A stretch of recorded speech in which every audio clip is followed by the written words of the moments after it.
previously a management consultant, which was kind of a, you know, boring job that I got to sort of the end of my enjoyment of, and so I was looking around for other things to do.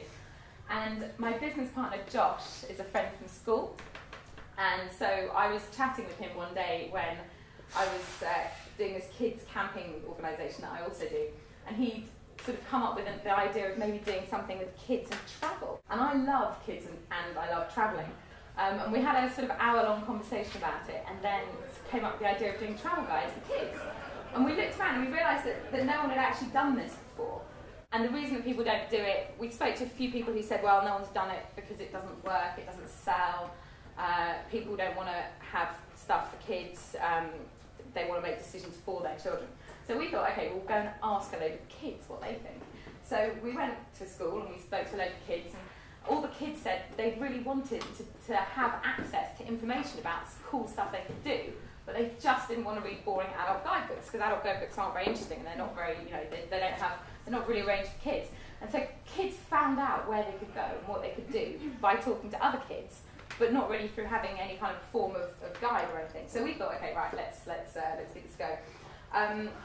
And we surveyed the whole school to find out what they wanted to have in a travel guidebook for kids.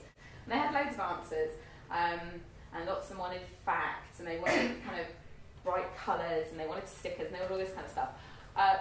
But again, the thing that really surprised me was the most important thing for kids. The one thing they said we had to make sure that our books were. Does anyone guess what that was? Funny. So the kids said they have to be funny. If they're not funny, we don't want to read them. And this really made me think, because I'd read loads of guidebooks, and actually guidebooks generally aren't very funny. And they would be loads better if they were funny. So, but we just sort of thought we'd speak to a lot of people, and we found friends of friends and people that knew people in publishing, and we sat down and we spoke to loads of people, including Joe, who's here today. Very helpful, thank you. And worked out how the industry worked. And we knew what we wanted our books to be like, because the kids had told us. We knew how the industry worked because lots of people had sort of told us that. And then we sort of put it all together, got a book, printed it, had to work out all the kind of marketing and PR and stuff around it. And a year and a half after we first came up with the concept, we launched our London book in May last year, which was great. Maybe.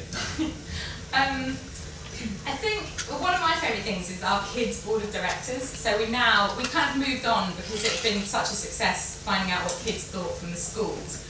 We now have an official board of directors, which is composed of 12 kids under 12 who come and give us advice and, you know, tell us what they think the strategic direction of the company should be. And literally they are incredibly opinionated.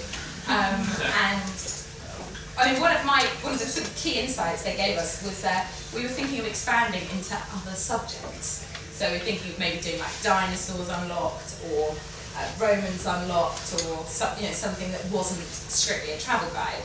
And Lucian, aged 8, just looked at us and said, "Thing is, you can't visit dinosaurs, so you shouldn't be doing dinosaurs." And we kind of